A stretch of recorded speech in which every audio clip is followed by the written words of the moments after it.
अस्सलाम वालेकुम। आज के हम इस वीडियो में देखेंगे कि हम ग्रामर किस तरह से लिख सकते हैं और अल्टीमेटली हम नॉन रेगुलर ग्रामर लिखेंगे टाइप 2 में। ठीक है। लेकिन हम शुरू करेंगे टाइप 3 से लिखना, रेगुलर ग्रामर से। ठीक है। क्यों? क्योंकि अभी तक हम जितने भी काम किया था वो हमने सारा रेगुलर लैंग्वेज के ऊपर किया था। उसकी आरई बनाई थी, उसकी DFA, NFA and so on. ठीक है। तो वहाँ से ग्रामर लिखना, रेगुलर ग्रामर लिखना काफ़ी इजी है। तो इससे हमारी एक प्रैक्टिस हो जाएगी कि ग्रामर लिखते क्या है, उसके रूल्स वगैरह क्या हैं। फिर अल्टीमेटली हम नॉन रेगुलर ग्रामर ही लिखेंगे। ठीक है। तो ये एक छोटा सा इंट्रोडक्शन था। अब हम आगे अपनी वीडियो की तरफ जाते हैं।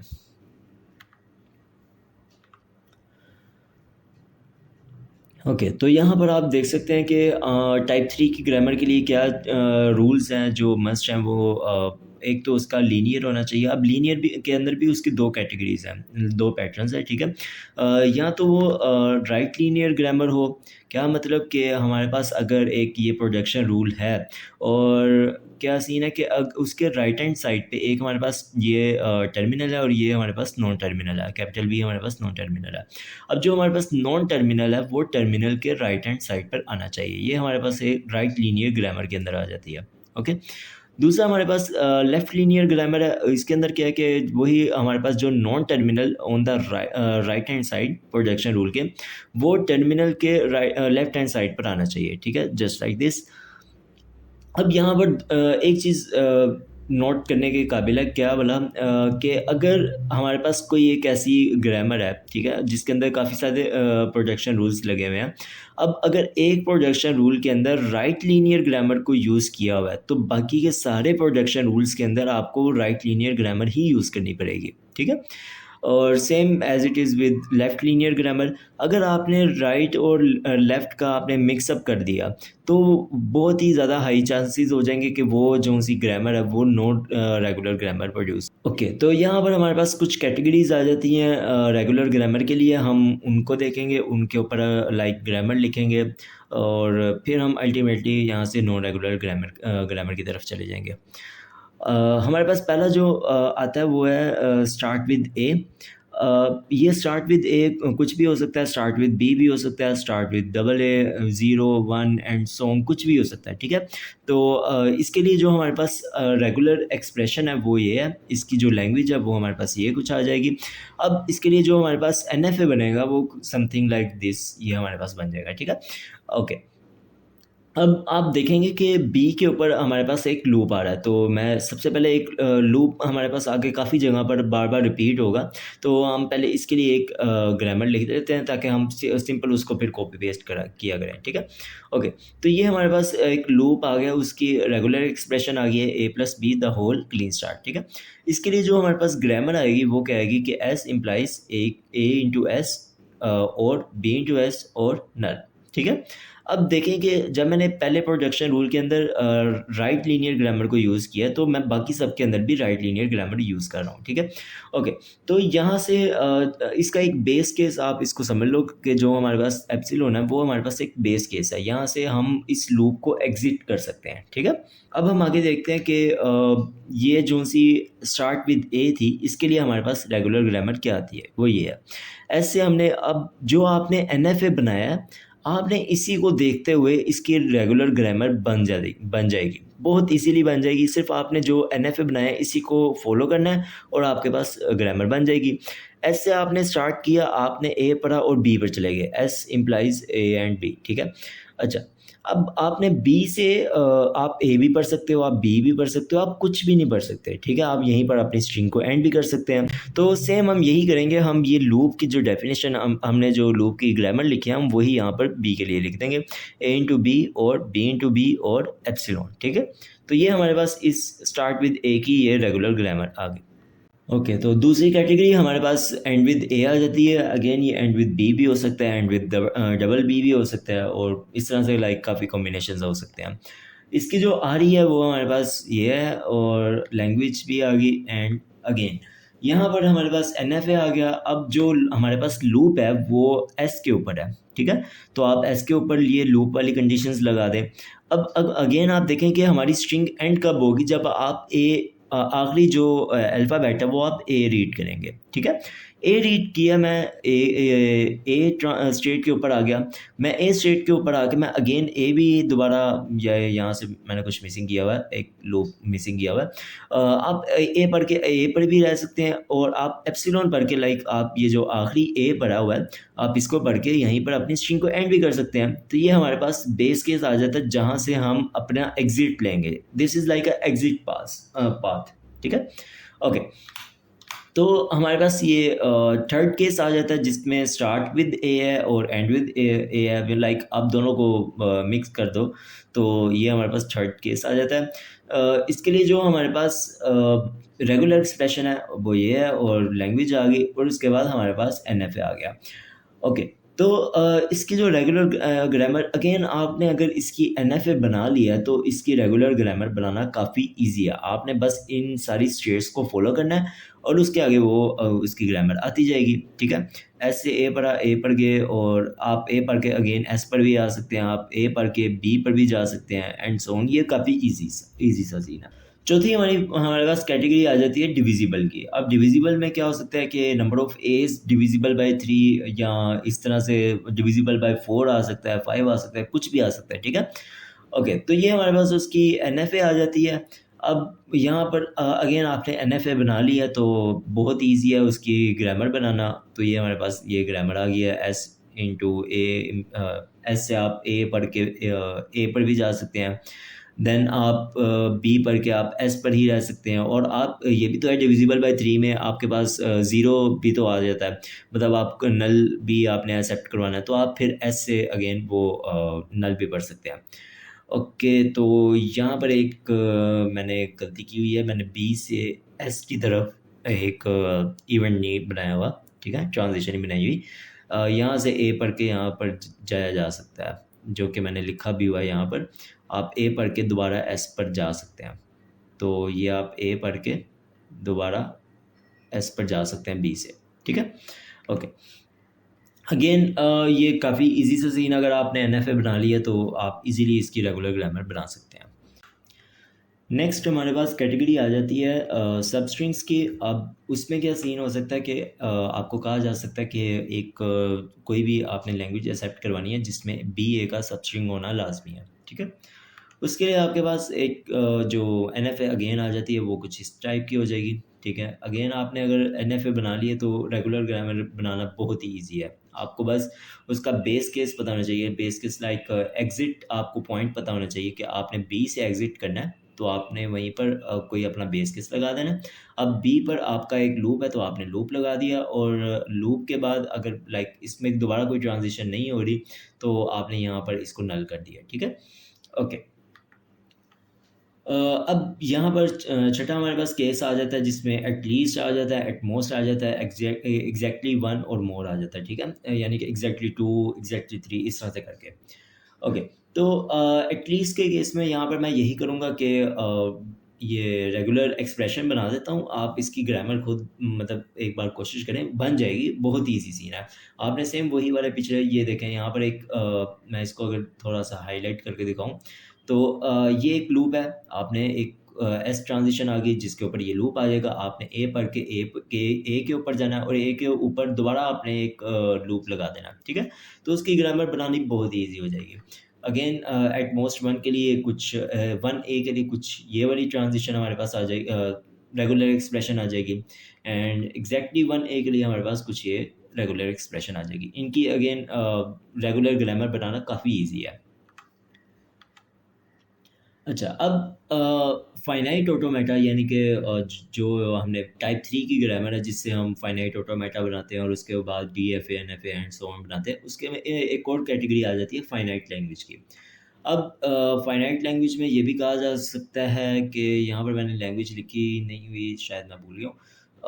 आप सिंगल ए एक्सेप्ट करवा दो, आप AB एक्सेप्ट करवा दो, आप AAB इस तरह से करके कुछ एक्सेप्ट करवा दो, ठीक है। आप ये सीन है, और इसकी NFA बना दिया आपने, ठीक है। अब अगेन क्या है कि NFA बनाने के बाद बल्कि ये लूप नहीं आना चाहिए, ठीक है। ये इसकी लैंग्वेज है, सॉरी, ठीक है, ये इसकी लैंग्वेज है। ये लूप इसको मैं कट कर देता हूँ यहीं से। ये लूप आई थिंक सो नहीं आना चाहिए, ठीक है। ओके। तो ये हमारे पास एनएफए आ गई। लैंग्वेज आपके पास है कि फाइनाइट है कि सिर्फ यही स्ट्रिंग्स आपने एक्सेप्ट करवानी है, ठीक है। इसके लिए जो रेगुलर हमारे पास ग्रामर आ जाएगी वो कुछ इस टाइप से हो जाएगी कि आप ए से पढ़ के एस से ए पढ़ के आप ए पर चले गए हैं, ये आ गया। आपने एस से ए पर आप डी पर चले गए, ये आ गया। और आप डी एस से ए पढ़ के आप सी पर जा सकते हैं, ए सी आ गया, ठीक है। ओके, अब अगेन ए जो सा है वो हमारे पास एग्जिट पॉइंट है, जो फाइनल स्टेट है वो हमारे पास एग्जिट पॉइंट है, ठीक है। हमने यहाँ से रेगुलर ग्रामर में हमने ये एग्जिट पॉइंट, यहाँ आप इसको बेस केस कह लो, जो भी है, वट एवर यू कैन। तो आप इसको ये बेस केस का फाइनल स्टेट है, ठीक है। आपने इसको यहाँ पर हाईलाइट कर देना है, मतलब मैं इसको हाईलाइट कर रहा हूँ इसको समझाने के लिए। अब देखें यहाँ से कोई भी हमारे पास एरो नहीं निकल रहा किसी भी स्टेट की तरफ, तो ऑफ कोर्स ही बात है आपने किसी भी यहाँ पर कोई भी प्रोडक्शन रूल नहीं लिखना सिवाय यहाँ पर नल के, ठीक है। आप नल पढ़ के यहाँ से इस स्टेट से आप एग्जिट कर सकते हैं, आपके पास एक ग्रामर आ जाएगी। अब बी से आपने बी लेकर ए पर आ गए तो ये आ गया, सी से आप ए लेकर बी पर जा रहे हैं तो ये आ गया, और डी से बी लेकर आप ए पर जा रहे हैं तो दिस वन। तो ये हमारे पास एक ग्रामर आ जाएगी। ओके, हमारे पास जो 8वीं कैटेगरी है वो है number of a's followed by number of b's. अब ये कैटेगरी थोड़ी सी लाइक इंटरेस्टिंग है, क्योंकि यहाँ से आगे अब हम नॉन रेगुलर की तरफ चले जाएंगे, थोड़ी सी डिस्कशन यहाँ से ही स्टार्ट होनी शुरू हो जाएगी।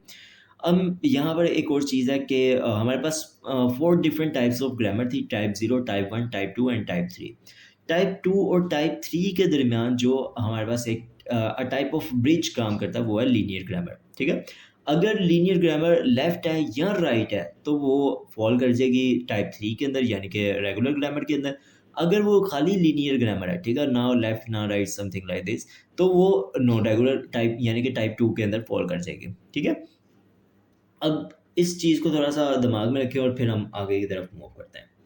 ओके, तो यहाँ पर number of a's followed by number of b's, या तो वो ऑर्डर्ड हो सकता है या वो अनऑर्डर्ड हो सकता है, ठीक है। अब ऑर्डर्ड में क्या सीन है कि इसको यस, अब ऑर्डर्ड में क्या सीन है कि अब ये चीज़ कंफर्म है कि ए के बाद ही बी आएगा, ये चीज़ ऑर्डर्ड में आ जाती है और उसका मोड जो है वो इक्वल टू 3 हो जाएगा, लाइक दिस, ठीक है। रेगुलर लैंग्वेज ये आ जाती है इसके बाद। हमारी अभी तक की ज़िंदगियों का मकसद यहीं पर आके रुकता है, ठीक है। हम सारी पीछे जो सी डिस्कशन की है, हमने ग्रामर बनाई है, वो नॉन रेगुलर लैंग्वेज को ही डील करने के लिए, लाइक हमें ग्रामर बनानी आ जाए, ठीक है। ओके, तो नॉन रेगुलर लैंग्वेज के ऊपर मैंने एक अगेन वीडियो बनाई हुई है, आप वहाँ पर से जाके इसको समझ सकते हैं कि ये क्या चीज़ है और एंड सो ऑन, ठीक है। अभी के लिए मैं थोड़ी सी डिस्कशन कर देता हूँ कि नॉन रेगुलर लैंग्वेज जो है वो इन्फिनाइट होगी। इसकी इनफाइनाइट फाइनाइट जो स्टेट्स हैं वो बनेगी, ठीक है, इनफाइनाइट स्टेट्स बनेगी। अब इसमें एक और चीज़ है कि इसके जो पैटर्न्स होंगे वो इनफाइनाइट होंगे। अब पैटर्न तो हम रेगुलर लैंग्वेज के अंदर भी डील कर रहे थे, जैसे मोड 3 के साथ इक्वल टू 0 आ जाए तो वो भी तो एक पैटर्न ही है, ठीक है। लेकिन बात यह है कि वो फाइनाइट पैटर्न थे, यहाँ पर इनफाइनाइट पैटर्न्स हमारे पास जनरेट होंगे, जिनको हमने डील करना है, जिनको हमने लाइक उसके ऊपर काम करना है, ठीक है। तो यहाँ पर हमारे पास एक सिंपल सी एग्जांपल आ जाती है कि जिसमें a की पावर n है, b की पावर n है और n is greater than equal to 0 आ जाता है। अब इसके लिए जो रेगुलर ग्रामर है, सॉरी, अब मैं दोबारा कहता हूँ, नॉन रेगुलर ग्रामर, ठीक है, टाइप 2 की ग्रामर, वो हम बनाते हैं। वो क्या है, समथिंग लाइक दिस, के जिसमें s इम्प्लाइज है a into s into b और एप्सिलॉन। अब अगेन यहाँ पर आप देख सकते हैं कि हम इसकी फाइनाइट ऑटोमेटा नहीं बना सकते, हम ना इसका NFA बना सकते हैं और ना ही हम इसकी रेगुलर एक्सप्रेशन बना सकते हैं, क्योंकि ये लैंग्वेज नॉन रेगुलर लैंग्वेज है, ठीक है, इनफाइनाइट और इनफाइनाइट पैटर्न्स के साथ आती है। तो इसको हम डायरेक्ट ग्रामर के अंदर कन्वर्ट करना सीखेंगे, ठीक है। ओके, तो इसमें यही होगा कि हाँ, एक और चीज़ कि नॉन रेगुलर जो लैंग्वेज है वो हमारे पास लीनियर ग्रामर के थ्रू आती है, ठीक है। लीनियर ग्रामर क्या होती है कि जो ना राइट हो ना लेफ्ट हो। ये देखें, अगर आप देखें टर्मिनल यहाँ पर आया एक टर्मिनल यहाँ है, और दोनों टर्मिनल के दरमियान में हमारे पास एक नॉन टर्मिनल आ जाता है, जिसकी वजह से इट्स लाइक अ ट्री जो कि लाइक हर तरफ से फैलता जा रहा है और इस तरह से हो रहा है, ठीक है। ओके, तो ये हमारे पास हाँ, ये मैंने बनाया भी हुआ है, भूल जाता हूँ। ये हमारे पास एक ट्री टाइप आ गया कि आपने पहले यहाँ से एस से आए, आपने एक ए पढ़ा, एक बी पढ़ा, फिर आपने यहाँ से एस पढ़ा और फिर एक बी पढ़ा, आपके पास डबल ए डबल बी हो गए और आपने देन एप्सिलॉन पढ़ के आपने यहाँ से एग्जिट कर लिया। अब अगेन ये ऐसा भी तो हो सकता है कि ये ट्रिपल ए और ट्रिपल बी की तरफ भी जाए और इस तरह से सोन चलता ही जाए। तो आप ये it's like a infinite patterns हैं जिनको हमने डिटेक्ट करना है और हमने इनको इनके ऊपर वर्क करना है, ठीक है। ओके, तो हमारे पास जो आखिरी स्ट्रिंग एक्सेप्ट होगी वो कौन सी होगी, जहाँ पर एप्सिलॉन आएगा उससे ऊपर वाली जितनी भी हमारी स्ट्रिंग होगी जो बनी होगी वो हमारे पास एक्सेप्ट हो जाएगी। अब नॉन रेगुलर लैंग्वेज के भी अंदर भी हमारे पास कुछ केसेस आ जाते हैं, ये भी हमने सॉल्व किया, ठीक है। और एक एडिशन वाला आ जाता है, ठीक है। अब यहाँ से थोड़ी सी कहानी इंटरेस्टिंग होनी शुरू हो जाती है। यहाँ पर क्या आता है कि हमारे पास a की पावर n+1 है, b की पावर n है और n is greater than equal to 0 आ जाता है। अब इसके लिए आपने कैसे लैंग्वेज, एक बहुत ही आसान सा रूल है, यहीं से मैं बता रहा हूँ, ठीक है। जो आपके पास बेस केस आपने सबसे पहले देखना है बेस केस है n is greater than equal to 0, यानी कि n की छोटी से छोटी वैल्यू आपने 0 डालनी है। आप सबसे पहले करें, आप 0 को इन a की पावर n+1 और b की पावर n यहाँ पर आपने इसको प्लेस कर देना। इससे जो आंसर आएगा वो आएगा a, यानी कि b यहाँ पर इग्नोर हो जाएगा। तो आपने बेस केस भी वही रखना है, a रख दिया हमने, बाकी का सारा सीन वही चलना है कि a into s into b, ठीक है। यहाँ से अगर मैं इसको पुट करके कुछ एग्जांपल भी करवा दूँ, अगर मैं n की वैल्यू लेट्स सपोज 2 लेता हूँ, ठीक है, कितना गंदा 2 लिखा है। अगर मैं 2 लेता हूँ तो b की पावर 2 आ जाएगी यहाँ पर, और भाई मेरी राइटिंग माउस से बहुत ही ज़्यादा ख़राब है। b की पावर 2 आ जाएगी और a की पावर 3 आ जाएगी, ठीक है। अब इसको यहाँ पर हम सोल्व भी कर सकते हैं। आप इस तरह से देख लो कि पहले आपने एक बार इसको लिया तो आपके पास एक a और एक b आ गया, अगेन आपने लिया 2a और 2b आ गए। अब आपके पास 2b तो मुकम्मल हो चुके हैं, अब आपको एक और a चाहिए, तो इसके लिए आप एग्जिट पॉइंट का इस्तेमाल करेंगे और वहाँ पर एक a है, आपने एक a पढ़ा, आपके पास 3a आगे और 2b आगे और आपने यहाँ से एग्जिट कर लिया, आपकी स्ट्रिंग एक्सेप्ट हो जाएगी, ठीक है। ओके, अब यहाँ पर इस तरह से भी हो सकता है कि आपने दोनों के लिए रखना है। अगेन जब कोई भी आपके पास सिनेरियो आ जाए, आपने बेस केस सबसे पहले फाइंड आउट करना है। क्या यहाँ पर n की वैल्यू है 0, आपने यहाँ पर पुट की, a पावर 1 आ गया, b पावर 2 आ गया, यानी कि बेस केस में हमारे पास a b b ये हमारे पास बेस केस आ जाएगा। ये आपने यहाँ पर लिखा और बाकी का सारा सीक्वेंस वही है, सारी ग्रामर वही है। ये आपके पास नॉन रेगुलर ग्रामर जनरेट होनी शुरू हो गई है, ठीक है, काफ़ी ईजी है। अब हमारे पास आ जाता है मल्टीप्लिकेशन में a की पावर m इंटू बी की पावर n। अगेन हमारे पास एक n की लिमिट दी हुई है, रेंज दी हुई है, ठीक है।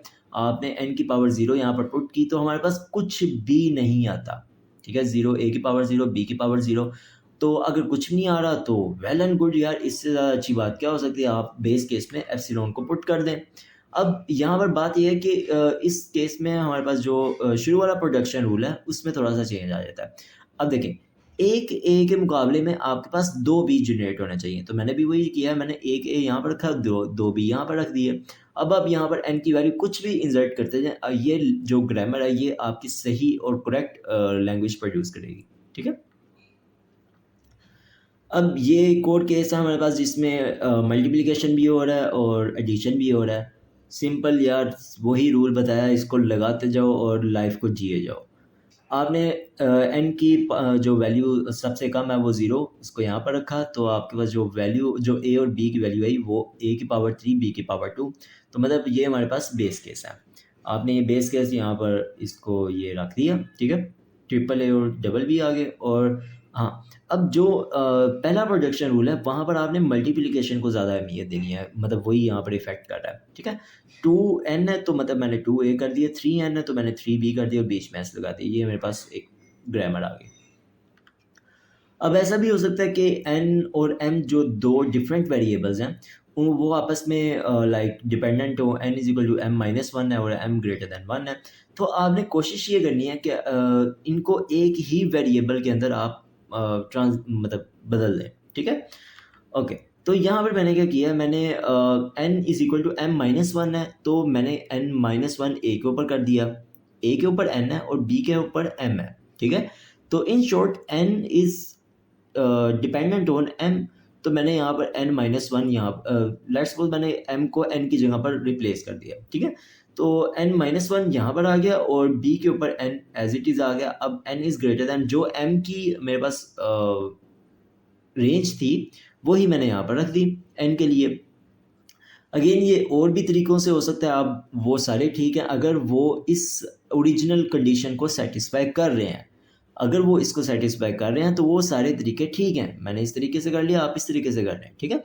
तो ये हमारे पास एक अगेन नॉन रेगुलर लैंग्वेज आ गया है विद वन वेरिएबल, दो नहीं है जो कि आपस में डिपेंडेंट हो, ठीक है। तो अब इसके लिए वही आपके पास 1 को यहाँ पर पुट करो, आपके पास आ जाएगा बी आ जाएगा, वो मेरे पास बेस केस बन गया और अगेन ये एज इट इज़ आ गया, ठीक है। ओके, तो अब यहाँ पर कुछ इनइक्वालिटीज़ के लिए नॉन रेगुलर लैंग्वेज आ जाती है, जैसे कि n is greater then m होना चाहिए। तो उस केस में अच्छा यहाँ पर एक कॉमन सेंस की बात है कि n अगर ग्रेटर दैन m हो तो भाई n अगर एक भी बड़ा हो जाए तो वो m से ग्रेटर ही है। तो आपने यही काम करना है, ठीक है। कैसे बोला आपने s से अगेन ये मेरे पास पहला प्रोडक्शन रूल आ गया, a पढ़ा s पढ़ा b आ गया। अब a पढ़ के यहाँ से हम पहले यहाँ पर ही एग्जिट कर लेते थे, अब हमने यहाँ पर एग्जिट नहीं करना, हमने a को ग्रेटर रखना है, ठीक है। a की पावर n है और n ग्रेटर होना चाहिए, तो हमने a को इन शॉर्ट ग्रेटर रखना है। तो मैंने a यहाँ पर a इंटू एक दूसरा नॉन टर्मिनल यहाँ पर इंट्रोड्यूस करवाया और वहाँ से मैंने एक एप्सिलॉन यानी कि एक बेस केस, यहाँ से हमने बाहर भी तो निकलना है और एज मैनी a यहाँ पर आ सकते हैं। तो वो सारे जितने भी a आएंगे वो m से यानी कि b से ग्रेटर ही होंगे इन नंबर्स। ओके, तो हमारे पास अब नेक्स्ट केस आ जाता है जिसमें ग्रेटर दैन इक्वल टू आ जाता है। बहुत ही सिंपल सा सीन है यार, आपने n is greater than equal to m है, तो इसके लिए जो हमारे पास ग्रामर बनेगी वो सेम यही वाली होगी, लेकिन इसमें एक चीज़ है कि n और m ग्रेटर भी हो इक्वल भी हो सकते हैं। तो इक्वल के लिए आप यहीं से इसका एग्जिट पॉइंट डिफाइन कर दें जो कि नल है, तो ये आपके पास एक ग्रामर आ जाएगी जो इस चीज़ को डिफाइन करेगी। ओके, तो अगला हमारे पास जो रूल जो केस आ जाता है वो है लेस देन का। अब जो लेस देन का वही ग्रेटर देन का, आई डोंट थिंक सो कि मुझे इसको काफ़ी एक्सप्लेन करने की ज़रूरत है, ठीक है। तो ये हमारे पास एक ग्रामर आ जाती है और आप इसको देख सकते हैं। ओके, तो यहाँ पर नॉट इक्वल का आ जाता है। नॉट इक्वल के केस में क्या आप ये भी कर सकते हैं कि लेस देन और ग्रेटर देन वाले को आप कॉन्केटिनेट कर सकते हैं या यूनियन जो भी आप कर सकते हैं, ठीक है, और इससे आपका नॉट इक्वल आ सकता है।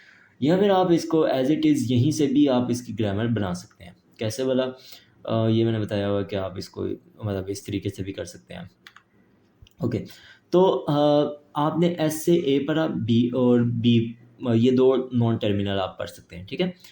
ओके, तो आपने जैसे ही ये दो नॉन टर्मिनल लेट्स सपोज आपने ए पढ़ा, ठीक है, तो ए पढ़ के आप क्या कर सकते हैं, आपके जो नंबर ऑफ़ एज हैं वो ज़्यादा हो सकते हैं या इक्वल नहीं हो सकते। हाँ, आप एक ए पढ़ा एक बी पढ़ा, अगेन ए के ऊपर आए तो आप एक ए पढ़ के ही यहाँ से बाहर निकल सकते हैं, यानी कि नंबर ऑफ़ एज ग्रेटर हो जाएंगे।